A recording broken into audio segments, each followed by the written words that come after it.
मैं सलाम इंडिया के दर्शकों से मौजूदा हालात पे जो चल रहा है आज सियासी समीकरण सया की घमासान जिसे कहा जाना चाहिए, उसके बारे में मैं ये बताना महसूस करूँगा, क्योंकि बड़ा दिलचस्प यहाँ वेस्ट यूपी में लोग इसको लेके क्यूरियोसिटी है उनके अंदर। तो अगर मैं यूँ कहूँ कि आने वाला दिन 2 दिन या घंटे कह सकते हैं, वो बड़ा दिलचस्प होगा। लोगों की निगाहें दिल्ली पे हैं, लोगों की निगाहें लखनऊ पे हैं। अब क्योंकि वजह इसकी बहुत बड़ी दिलचस्प है। मैं सलाम इंडिया वाले भाइयों आपको, क्योंकि बहुत बड़ी संख्या में इसको देखते हैं, तो मेरा फ़र्ज़ बनता है कि मैं सियासी पहलू को बेहतर तरीके से आपके सामने रख सकूँ, जो आज सियासी माहौल में ये सब चल रहा है।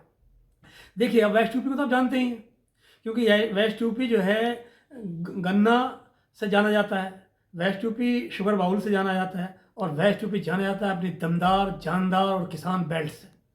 और इस किसान बेल्ट का मकसद आप इस तरह यूँ देखिए कि किसान का डंडा और गन्ना जिधर चल जाए, सियासत का रुख उधर बदल जाता है। तो मेरा मानना ये है आज के माहौल में कि जो अभी वेस्ट यूपी का सबसे बड़ा मजबूत दल जिसे माना जाता है, वो मजबूत दल आज की तारीख में कहा जाता है किसानों की वजह से, क्योंकि किसान उसके साथ आज माना जा रहा है। राष्ट्रीय लोकदल को चौधरी अजीत सिंह की जो पार्टी थी, चौधरी चरण सिंह की जो पार्टी रही है, जो आज जयंत चौधरी इसका संचालन कर रहे हैं, इसके अध्यक्ष हैं, तो उसके जरिए, उसके माध्यम से तमाम सियासी समीकरण ये है आप निकल के आ रहे हैं कि जो एक लंबे टाइम से समाजवादी पार्टी, कांग्रेस, इंडिया का मजबूत गठबंधन था, वो कहीं ना कहीं भाजपा की तरफ रुख कर रहा है। ऐसा सियासी माहौल में ये सब खबरें तैर रही हैं, और तैरने में इनमें कोई कमज़ोरी भी नहीं है, क्योंकि जिस तरह का माहौल आज बन रहा है उससे बीजेपी को आप मजबूत मानते हैं। बीजेपी का मतलब एनडीए गठबंधन को आप मजबूत मान के चल रहे हैं। अगर एनडीए गठबंधन मजबूत है तो इंडिया गठबंधन को आप कहीं ना कहीं उससे कम तरह आंकते हैं। इंडिया गठबंधन में अगर यूपी की बात करें तो उसमें कांग्रेस है, उसमें राष्ट्रीय लोकदल है अभी तक, उसमें समाजवादी पार्टी है, उसमें आज़ाद समाज पार्टी है, ये और एक दो छोटे मोटे दल हैं।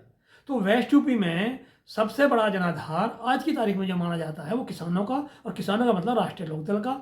और अगर राष्ट्रीय लोकदल इस गठबंधन से अलग होता है तो वेस्ट यूपी में समझिए कि एक बहुत बड़ा इंडिया को झटका नहीं, बल्कि मैं ये कहूँगा कि बहुत बड़ा नुकसान हो जाएगा, और इंडिया एनडीए गठबंधन को उसका फ़ायदा हो, यानी कि सीधे सीधे भाजपा को उसका फ़ायदा होता नजर आएगा। और क्योंकि इनको अपने साथ रखना है राष्ट्रीय लोकदल को, तो ऐसी अब सीटें जो कहीं ना कहीं राष्ट्रीय लोकदल में मजबूत थी वो बीजेपी को देनी होंगी, ना चाहते हुए भी, चाहे उसमें बागपत हो, चाहे उसमें कैराना हो, और चाहे उसमें मथुरा हो, क्योंकि मथुरा खुद जयंत चौधरी की सीट रही है, कैराना बागपत खुद जो है चौधरी अजीत सिंह और चौधरी चरण सिंह जी की सीट रही है। आने वाला टाइम भी इन्हीं के लिए लड़े हैं, कुछ जयंत भी वहाँ से चुनाव लड़ चुके हैं। अब मुजफ्फरनगर सीट जैसे है तो वहाँ से अजीत सिंह सीट 6,000 वोटों से पिछले चुनाव में हारे, तो वो भी चाहेंगे कि हमें मिल जाए। तो अगर लोकदल को, बीजेपी को चाहिए अपना सियासी फ़ायदा, अपना मिशन 80 जो है वो फतह करना चाहते हैं, तो ये बिल्कुल सही पासा जो है बीजेपी ने चला है। अगर सही है ये जिस तरह माना जा रहा है और अब दिख रहा है, तो फिर अगर रोक जाता है तो उनका मिशन 80 का जो है वो सफल होता नजर आता है, और वेस्ट यूपी में वो क्लीन स्वीप कर सकते हैं। उनको जो है सफाया विपक्षी दलों का हो सकता है अगर एक आध सीट को छोड़ दें तो, क्योंकि 2014 में वो ऐसा कर चुके बीजेपी जो है। तब जो है अगर 2022 अब आएगा 2024 तो उसमें भी ऐसा फिर वो कर सकते हैं। सिर्फ 2019 में जो है, क्योंकि वो सपा, रालोद, ये सब लोग इकट्ठा थे, तो इन्होंने कभी 7-8 सीटें खोने की स्थिति भाजपा की बनी थी। वो वापस अगर उन्हें लेना है, जिससे पूरी मेहनत वो कर रहे हैं, केंद्रीय मंत्री से लेके बूथ के कार्यकर्ता तक इन हारी सीटों पर लगा रहे हैं, तो वो अकेला जो है भरपाई अकेला राष्ट्रीय लोकदल कर सकता है। अब वो राष्ट्रीय लोकदल को कितना मना पाते हैं, जयंत कितना मानते हैं, सियासी समीकरण तब उस पर तय करेंगे, और ये मुझे लगता है आने वाले चंद घंटों में इसकी तस्वीर साफ हो जाएगी।